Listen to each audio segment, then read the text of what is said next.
An unexpected discovery. The Arizona night sky stretched endlessly above John Carter as he stood on the porch of his isolated desert home. At 65, the former astronaut's weathered face told the story of a man who had seen the vastness of space up close.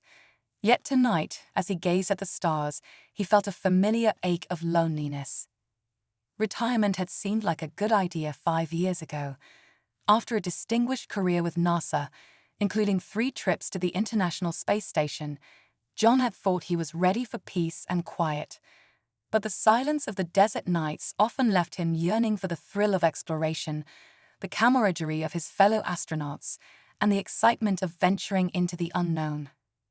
A sudden flash of light streaked across the sky, drawing John's attention. His trained eye recognized it wasn't a typical shooting star. The object moved too erratically, leaving a trail of smoke and debris in its wake.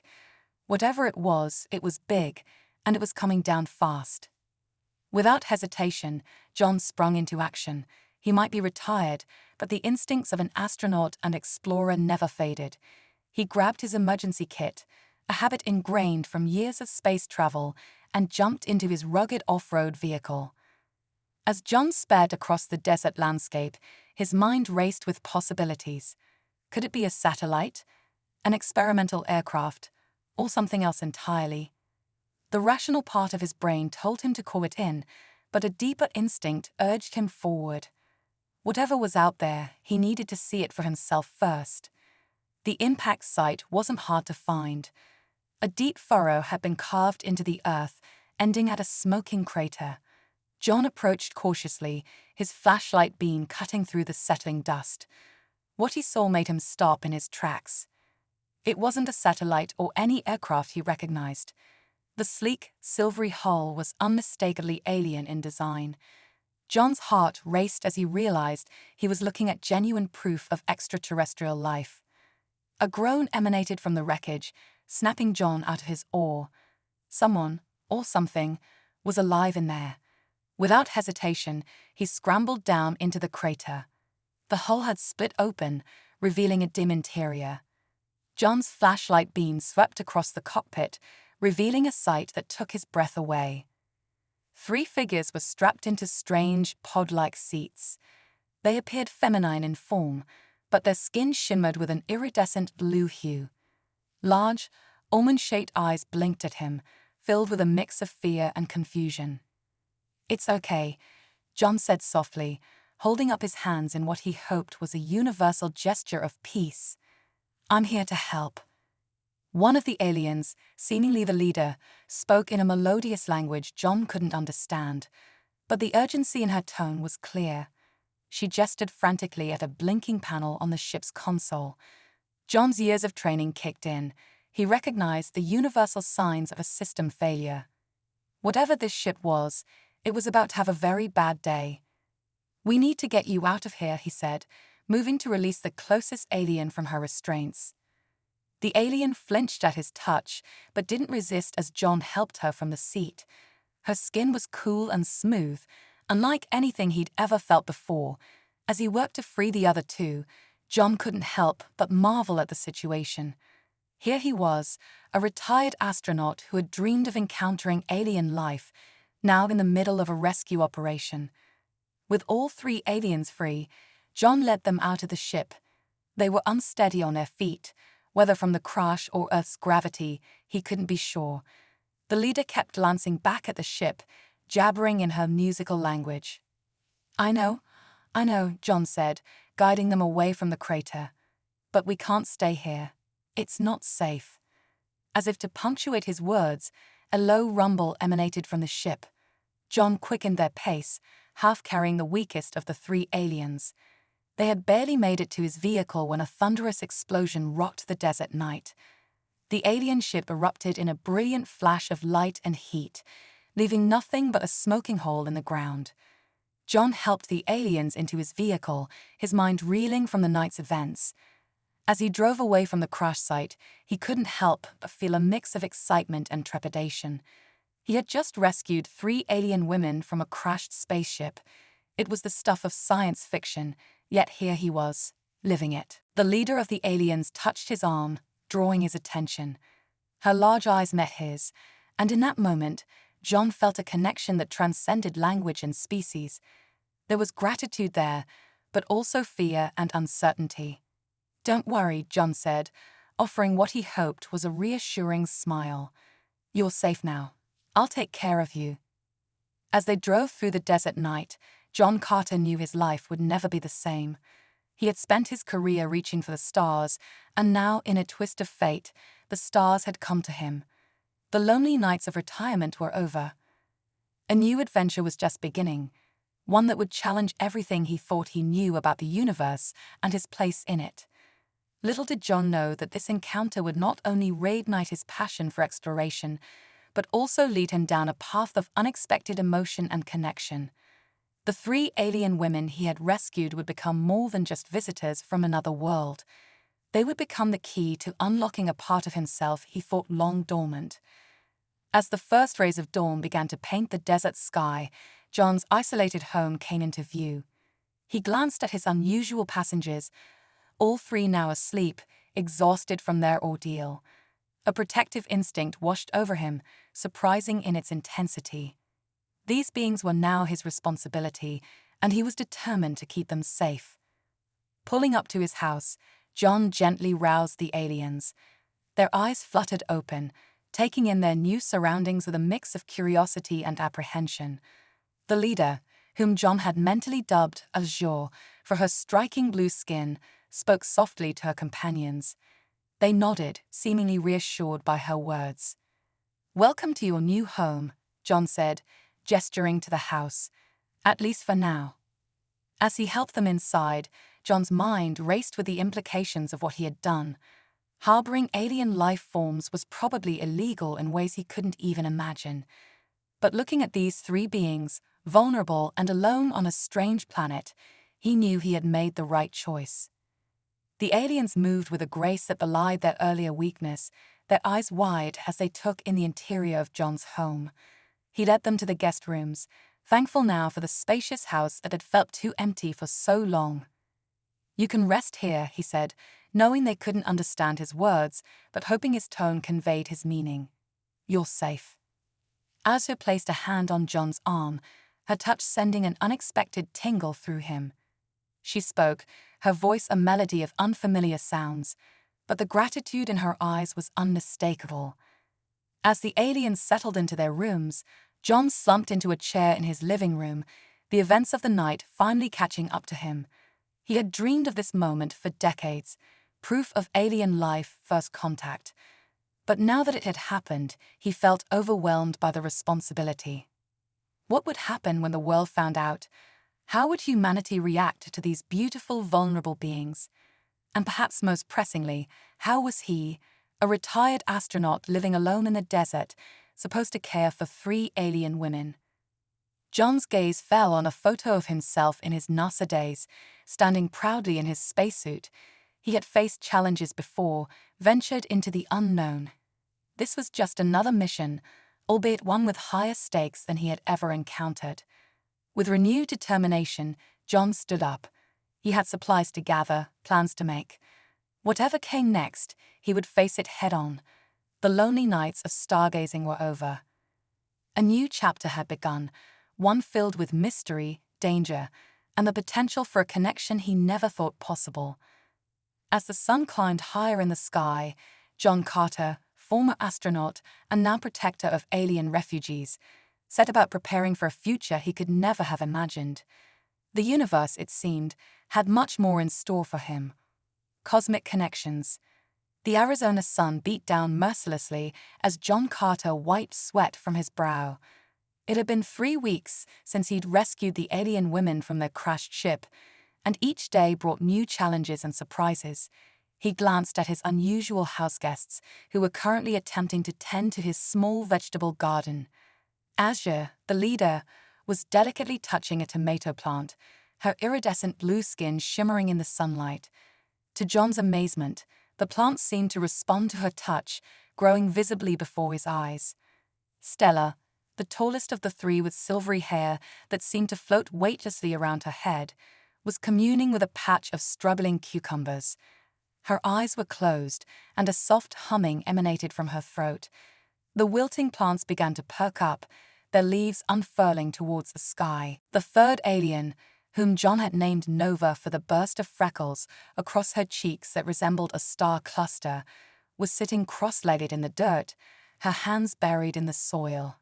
Small, luminescent roots were spreading from her fingers, creating a network throughout the garden bed. "Well, I'll be damned," John muttered, shaking his head in wonder. It seemed his extraterrestrial visitors possessed some form of botanical manipulation ability. He chuckled to himself, imagining the reaction of his old NASA colleagues if they could see him now, retired astronaut John Carter, alien gardener extraordinaire. As fascinating as their abilities were, they also highlighted the vast differences between their species. Communication remained a significant hurdle. Despite their best efforts, John and the aliens had yet to establish a common language. They relied heavily on gestures, facial expressions, and a handful of rudimentary symbols John had drawn. Still, in the past weeks, John had learned more about his guests. They were refugees, that much was clear. Whenever he tried to ask about their home or why they had come to Earth, their expressions would cloud with fear and sadness. Whatever they were running from, it was serious enough to risk an interstellar journey. John's musings were interrupted by a gentle touch on his arm. He turned to find Azure standing beside him, her large, opalescent eyes filled with concern. She pointed to the sky, then made a series of intricate hand gestures that John had come to associate with danger. "Something's coming," John asked, his heart rate quickening. Azure nodded sullenly. Before John could ask for more details, a low rumble filled the air. It wasn't the sound of an approaching vehicle or aircraft. It was deeper, more primal. The ground beneath their feet began to vibrate. "Inside, now," John shouted, ushering the aliens towards the house. As they ran, he saw Stella and Nova exchange worried glances. Whatever was happening, it was clear they had been expecting it. They had barely made it through the door when a blinding light flooded the area. John squinted through the window, his jaw dropping at the sight before him. A massive, swirling vortex had opened up in the sky above his property. It pulsed with energy, sending out waves of force that rattled the windows and shook dust from the rafters. "What in the world?" John breathed, his astronaut training kicking in as he analyzed the phenomenon. It wasn't like any natural occurrence he'd ever studied. This was something else entirely. Azure placed her hand on the window, her eyes fixed on the vortex. She began to sing. There was no other word for it. The melody was hauntingly beautiful, filled with notes John had never heard before. As her voice rose and fell, the other two aliens joined in, their harmonies intertwining in complex patterns. To John's astonishment, the vortex began to respond to their song. Its wild spinning slowed, the violent energy pulses becoming more rhythmic. As the alien's song reached a crescendo, the vortex suddenly collapsed in on itself, shrinking to a pinpoint before disappearing with a thunderous clap. Silence fell over the house. John turned to his alien companions, his mind reeling. "Okay," he said slowly, "I think it's time we had a real talk." Azure nodded, her expression a mix of relief and resignation. She gestured to herself and her companions, then to John, and finally made a circular motion with her hands. "You want to show me something?" John guessed. Azure nodded emphatically. With some trepidation, John followed the aliens to the center of his living room. They formed a circle, gesturing for him to join them. As soon as John completed the circle, joining hands with Azure and Nova, he felt a jolt of energy course through him. The world around him faded away, replaced by a dizzying array of images and sensations. He saw a beautiful alien world with twin suns and floating cities. He felt the joy and peace of its inhabitants, their advanced civilization in harmony with nature. Then, abruptly, the images turned dark. Strange, shadowy creatures invaded, bringing destruction and terror. John witnessed the fall of the aliens' home world, felt their fear and desperation as they fled. The third alien, whom John had named Nova for the burst of freckles across her cheeks that resembled a star cluster, was sitting cross-legged in the dirt, her hands buried in the soil. Small, luminescent roots were spreading from her fingers, creating a network throughout the garden bed. "Well, I'll be damned," John muttered, shaking his head in wonder. It seemed his extraterrestrial visitors possessed some form of botanical manipulation ability. He chuckled to himself, imagining the reaction of his old NASA colleagues if they could see him now, retired astronaut John Carter, alien gardener extraordinaire.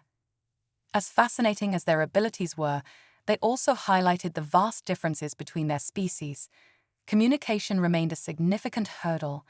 Despite their best efforts, John and the aliens had yet to establish a common language. They relied heavily on gestures, facial expressions, and a handful of rudimentary symbols John had drawn.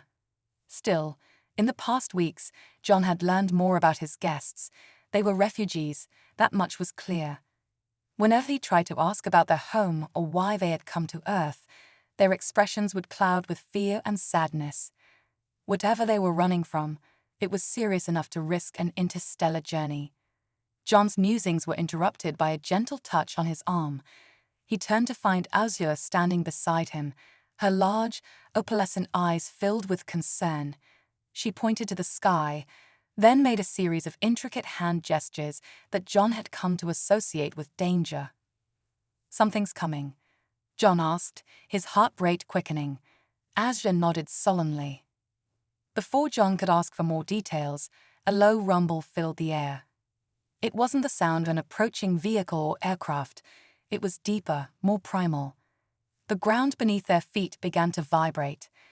"Inside, now," John shouted, ushering the aliens towards the house. As they ran, he saw Stella and Nova exchange worried glances. Whatever was happening, it was clear they had been expecting it. They had barely made it through the door when a blinding light flooded the area. John squinted through the window, his jaw dropping at the sight before him. A massive, swirling vortex had opened up in the sky above his property. It pulsed with energy, sending out waves of force that rattled the windows and shook dust from the rafters. "What in the world?"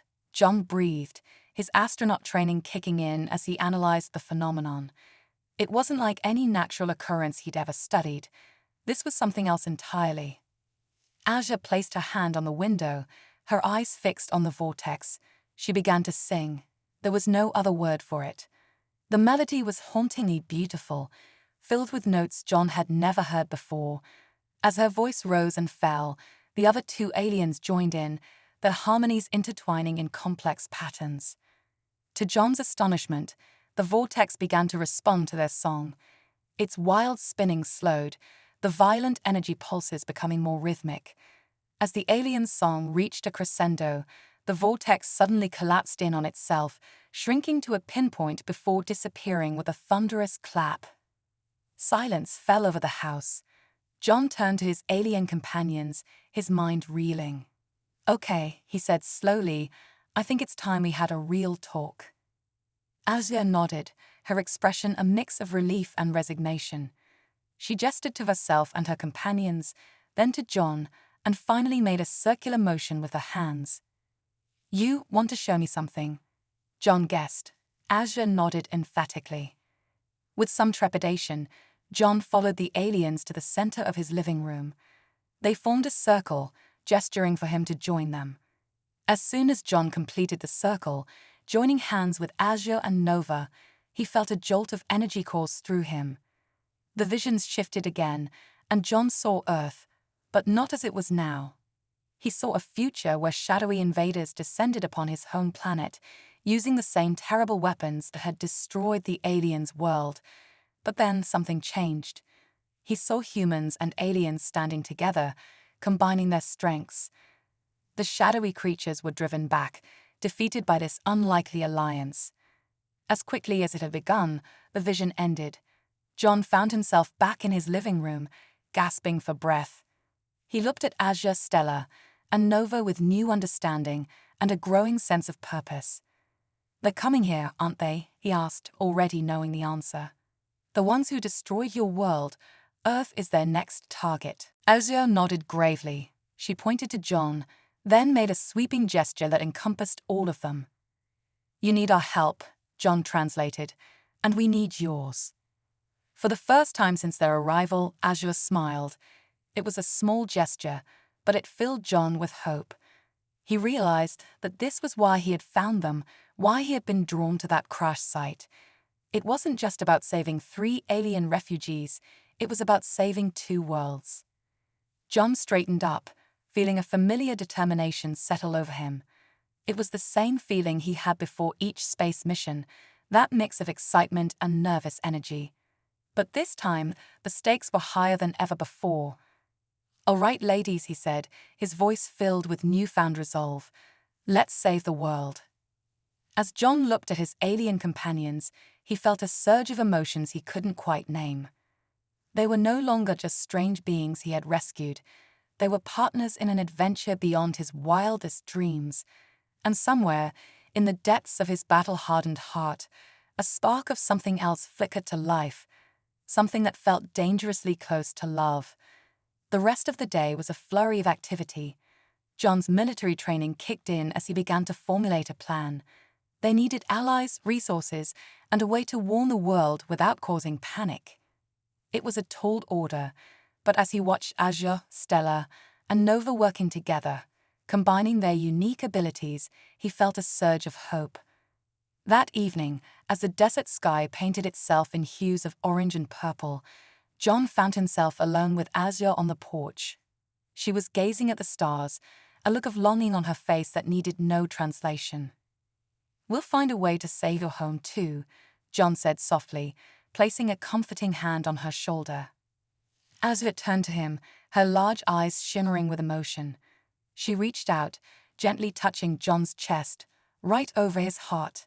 The gesture was intimate, charged with unspoken feelings.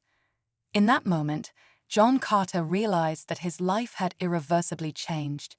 He had set out to protect these alien women, but somehow they had awakened something in him he thought long dead.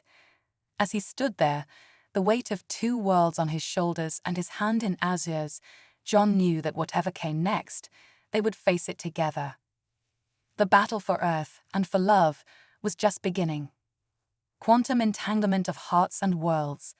John Carter stood before a makeshift war council, the most unlikely group of allies ever assembled.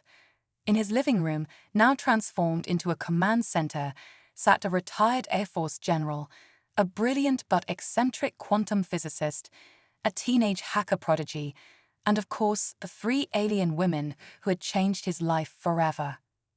"Ladies and gentlemen," John began, his voice carrying the weight of their mission, "what I'm about to tell you will sound insane, but I assure you, the fate of our world depends on your belief." As John recounted the events of the past month, he watched the expressions of his human allies shift from skepticism to awe. Azure, Stella, and Nova stood silently beside him, their mere presence lending credibility to his extraordinary tale. "So let me get this straight," General Hammond said, his bushy eyebrows furrowed. "We're facing an invasion by interdimensional shadow beings, and our best hope is a trio of alien refugees with plant-growing powers." "That's an oversimplification," John replied, "but essentially correct." Dr. Elara Chen, the quantum physicist, leaned forward, her eyes sparkling with excitement. "The implications are staggering. If these beings can traverse dimensions, it could revolutionize our understanding of quantum mechanics." "Yeah, if they don't obliterate us first," muttered Max, the teenage hacker, without looking up from his laptop. Azure stepped forward, her movements graceful despite the tension in the room. She locked eyes with each human in turn, then began to sing. The melody was hauntingly beautiful, filled with otherworldly harmonics that seemed to resonate with the very fabric of reality. As her voice soared, the air in the room began to shimmer. Ghostly images appeared, visions of the shadow creatures' attacks on the aliens' homeworld, glimpses of potential futures where Earth suffered the same fate, and finally, a glimmer of hope, humans and aliens standing united, driving back the darkness. When the song ended, there wasn't a dry eye in the room. Even the hardened General Hammond looked shaken. "How do we stop them?" he asked, his voice gruff with emotion. John smiled grimly. "That's where things get interesting." Over the next few hours, they hashed out a plan that was equal parts brilliant and insane. Dr. Chen's quantum entanglement research would be combined with the aliens' innate ability to manipulate energy fields. Max's hacking skills would be crucial for coordinating a global response without alerting the general public, and General Hammond's military connections would provide the muscle they needed. As the meeting adjourned, John felt a mix of hope and trepidation. They had a plan, but the odds were still stacked against them. He stepped outside, needing a moment to clear his head. He found Azure already there, her iridescent skin glowing softly in the moonlight. Without a word, she took his hand, intertwining her fingers with his. The touch sent a jolt through John's body, a connection that transcended physical sensation. "Azure," he said softly, "I need to tell you something." She turned to him, her large eyes reflecting the starry sky above. John's heart raced as he searched for the right words. "I know this is crazy. We're from different worlds, literally, and we're in the middle of trying to save the universe. But I think I'm falling in love with you." Azure's expression softened. She placed a hand on John's chest, right over his heart. Then, to his amazement, she spoke, in English. "John Carter," she said, her voice melodious even in this new language. "Our hearts beat as one. Across the vastness of space and time, we found each other. Love is the most powerful force in any universe." John's jaw dropped. "You can speak English. Since when?" Azure's laugh was like tinkling crystals. "Since now. Our connection, it allows me to understand. To share." Before John could respond, the night sky erupted in a dazzling display of light. A massive, swirling portal tore open the fabric of reality, and through it poured a stream of shadowy, writhing forms. "They're here," John breathed, his grip on Azure's hand tightening. As if in response, the ground beneath their feet began to pulse with energy. Roots and vines erupted from the earth, forming a protective barrier around John's property. Stella and Nova rushed out, their hands raised as they channeled their powers to strengthen the defense. John's allies spilled out of the house, staring in awe at the cosmic battle unfolding before them. General Hammond was already barking orders into his phone, mobilizing whatever forces he could. Max's fingers flew over his keyboard, his face illuminated by lines of code as he worked to spread the word without causing panic. Dr. Chen muttered equations under her breath, her mind racing to apply her theories to this impossible situation. In the midst of the chaos, John turned to Azure.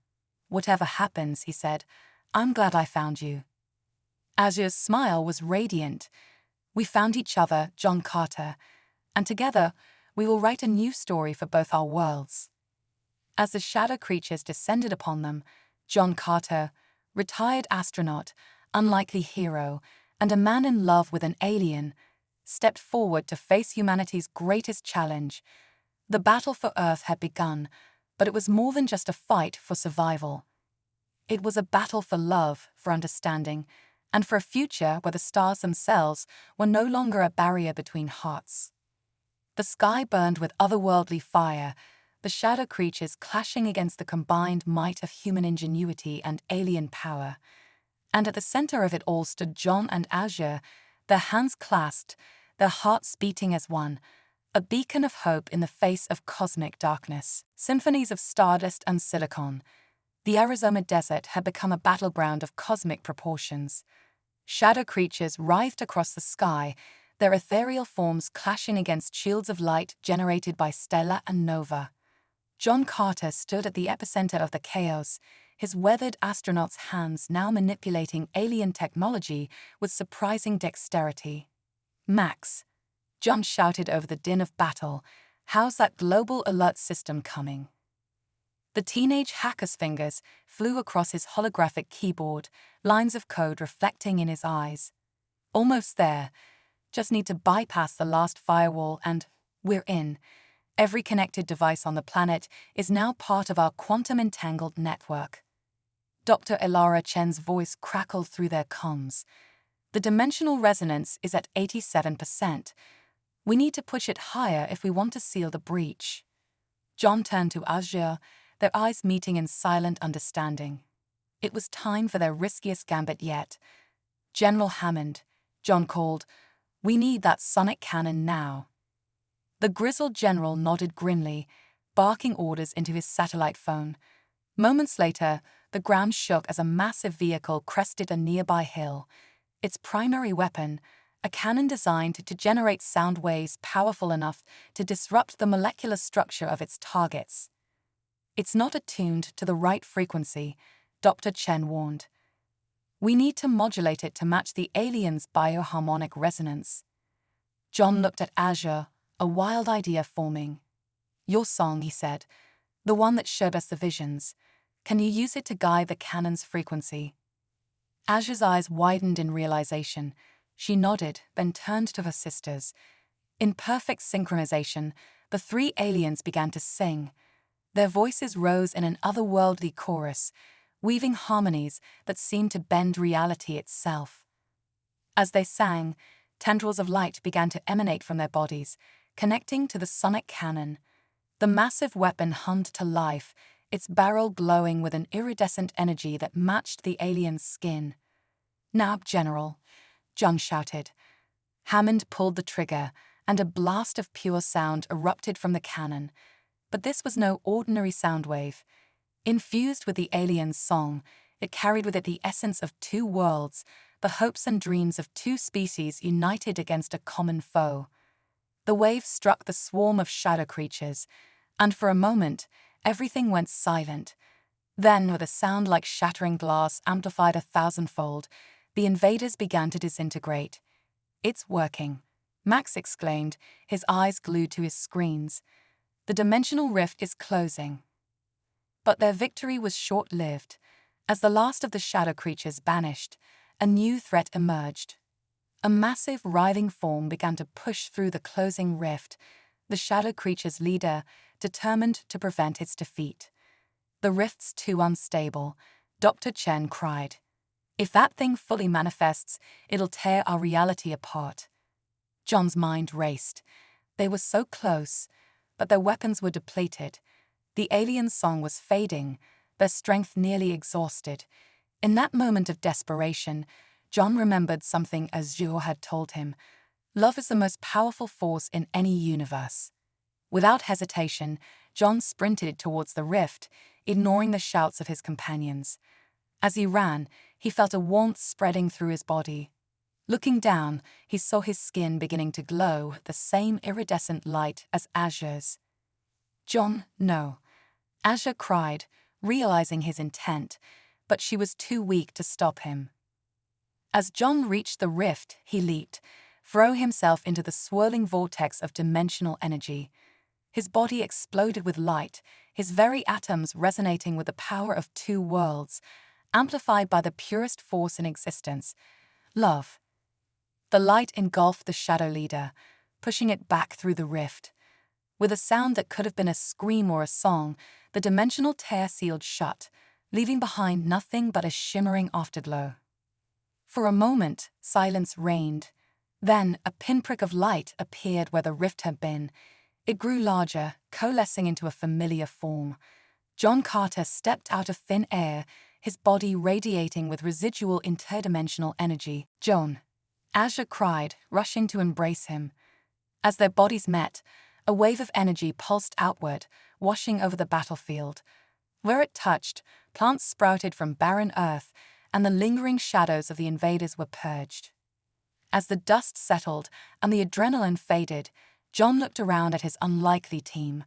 Max was busy tapping away at his keyboard, already working to scrub evidence of the battle from the internet. Dr. Chen was scribbling equations, muttering about quantum entanglement of conscious energy. General Hammond simply shook his head in wonder, for once at a loss for words. Stella and Nova approached, their faces etched with a mix of exhaustion and awe. "You carry the light now," Stella said softly. "A part of our world lives in you." John looked at his still glowing skin, then at Azure. "I guess Earth and your world are linked in more ways than one now," he said with a smile. Azur's eyes shimmered with emotion. "Two worlds, two hearts, beating as one," she said. "Perhaps this was always our destiny." As the sun began to rise on a world forever changed, John Carter stood with his arm around Azure, surrounded by the most unlikely family ever assembled. Human and alien, young and old, scientist and soldier, all united by an adventure beyond imagination. "So," Max piped up, breaking the moment, "anyone else hungry? Saving the world really works up an appetite." Laughter rippled through the group, a release of tension and a celebration of their shared humanity and alienity. As they made their way back to John's house, now a sanctuary for both worlds, John couldn't help but marvel at the twists of fate that had brought them all together. The battle was won, but John knew this was just the beginning. There would be challenges ahead, explaining the events to the world, bridging the gap between human and alien cultures, and exploring the new powers awakened in him. But looking at Azure, at the family he had found in this cosmic adventure, John Carter knew that whatever the universe had in store, they would face it together. As they crossed the threshold of his home, John paused, looking back at the star-strewn sky. Somewhere out there, Azure's homeworld awaited, perhaps one day to be restored. And here on Earth, a new chapter in human history was about to unfold. With a smile, John closed the door behind him, ready to embrace whatever wonders tomorrow might bring. Nebulas of nanotech and nurture. 6 months after the battle that saved Earth from interdimensional invasion, John Carter stood before the United Nations General Assembly, his skin still faintly glowing with otherworldly energy. Beside him stood Azure, Stella, and Nova, their presence a testament to the new era of human-alien cooperation. "Distinguished representatives," John began, his voice carrying the weight of two worlds, "today marks a new chapter in human history. We are not alone in the universe, and our first cosmic neighbors come not as conquerors, but as refugees seeking shelter and offering friendship." As John spoke, holographic displays flickered to life around the chamber, showcasing the incredible advancements born from the merging of human and alien technologies. Dr. Elara Chen stepped forward, her eyes sparkling with excitement. "Ladies and gentlemen, I present to you the future of planetary defense and ecological restoration," she announced, gesturing to a swirling cloud of microscopic particles. "Behold the Gaia nanomesh."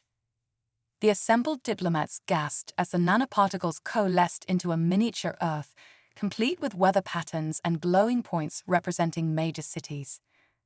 Infused with the bioharmonic energy of our alien allies, Dr. Chen continued, "These nanites can form a protective shield around our planet, detect and neutralize interdimensional incursions, and even begin the process of reversing climate change."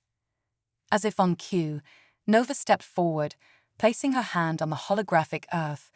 The nanites responded, spreading a wave of green across barren areas, representing accelerated reforestation and ecosystem restoration. General Hammond, now the head of Earth's new Cosmic Defense Initiative, took the podium next. "But our efforts don't stop at Earth's atmosphere," he declared. "Thanks to the quantum entanglement drive developed by Dr. Chen and our alien friends, we now have the ability to reach the stars." A gasp rippled through the audience as a holographic starship materialized above their heads. Its design was a perfect fusion of human ingenuity and alien aesthetics, sleek yet powerful. The USS Unity, Hammond announced proudly, humanity's first true starship. "With this vessel, we can not only explore our solar system, but reach out to the stars themselves. Our first mission, to help our alien allies reclaim and restore their home world from the dimensional invaders." The chamber erupted in applause, but John noticed several diplomats exchanging worried glances. He had anticipated this reaction. "I know what some of you are thinking," John said, his voice cutting through the excitement. "That this is all happening too fast. That we're not ready for this level of advancement. But I've seen firsthand the wonders and the dangers that await us out there. We can either embrace this new reality together or risk being left behind in a universe that's bigger and stranger than we ever imagined. Azure stepped forward, her melodious voice translating seamlessly into every language thanks to the advanced communication devices developed by Max, the teenage hacker prodigy. "We come to you not as saviors or conquerors," she said, her eyes sweeping the room, "but as fellow travelers in this vast cosmos. The knowledge we share is a gift freely given, but it comes with a responsibility to use it wisely for the betterment of all." As Azure spoke, tendrils of light began to emanate from her body, connecting with each person in the room. Gasps of wonder filled the air as delegates experienced brief, vivid visions, glimpses of a future where humanity and alien races work together to explore the stars, heal worlds, and push back the darkness that threatened all life. When the light faded, there wasn't a dry eye in the house. Even the most skeptical diplomats found themselves nodding in agreement. "The vote is unanimous," the UN Secretary-General announced, her voice thick with emotion. "Project Starbridge is approved. Humanity will take its first steps into the galactic community." As the assembly hall erupted in cheers, John felt a gentle touch on his arm. He turned to find Azure looking at him, her eyes shimmering with an emotion that needed no translation. "You did it, John Carter," she said softly. "You've bridged the gap between our worlds." John shook his head, smiling. "We did it, Azure, all of us together." As they left the UN building, they were greeted by a sea of cameras and reporters. But John's attention was drawn to a small group waiting near their transport. Max, now officially the youngest member of the Global Cybersecurity Council, was showing off his latest quantum-encrypted smartphone to an awestruck Dr. Chen. Stella was deep in conversation with a group of environmental scientists discussing ways to apply alien botanical knowledge to Earth's ecosystems. And Nova was entertaining a group of wide-eyed children with small displays of her power, creating shimmering butterflies of light that danced through the air. "Quite a family we've put together," John mused, his heart swelling with pride and love. Azure squeezed his hand, her touch sending a familiar tingle of energy through his body. "Family," she repeated, savoring the word. "Yes, I like that." As they boarded their transport, a sleek vehicle that hovered silently above the ground, John couldn't help but marvel at how far they'd come. From a lonely retired astronaut to the bridge between two worlds, his life had transformed in ways he could never have imagined. The vehicle rose into the air, its windows automatically tinting to reveal a breathtaking view of the New York skyline. But John's gaze was drawn upward, to the stars that now held more promise than ever before. "Where to now?" Azure asked, a glimmer of adventure in her eyes. John grinned, feeling the familiar thrill of exploration stirring in his chest. "Everywhere," he replied. "We've got a whole universe to explore, wrongs to right, and a couple of worlds to save. But first..." He pulled Azure close, their foreheads touching as tendrils of shared energy danced between them. "First, I think it's time we had that honeymoon we've been talking about. I hear the rings of Saturn are lovely this time of year." Azure's laughter, like tinkling stardust, filled the cabin. As their transport accelerated, leaving Earth's atmosphere behind, John Carter knew that the greatest adventure of his life, of any life, was just beginning. The stars stretched into streaks of light as they engaged the quantum drive, humanity's first ambassadors to the cosmic frontier. With the love of his life by his side and a family forged in the fires of adversity, John Carter, once a lonely stargazer, now soared among the very stars he had always dreamed of reaching. The universe, vast and mysterious, awaited their touch. And in the grand tapestry of cosmic events, a new thread, bright with hope, love, and the indomitable spirit of two worlds united, began to weave its way through the fabric of existence. This was not the end of their story, but a new beginning, one that would be told and retold across the galaxies for eons to come. The tale of how love, transcending the barriers of species and space, had saved not just one world, but opened the door to saving countless others. As Earth faded into the distance, John Carter and Azure, along with their extraordinary family, set course for the infinite possibilities that lay ahead, their hearts beating as one with the very pulse of the universe itself.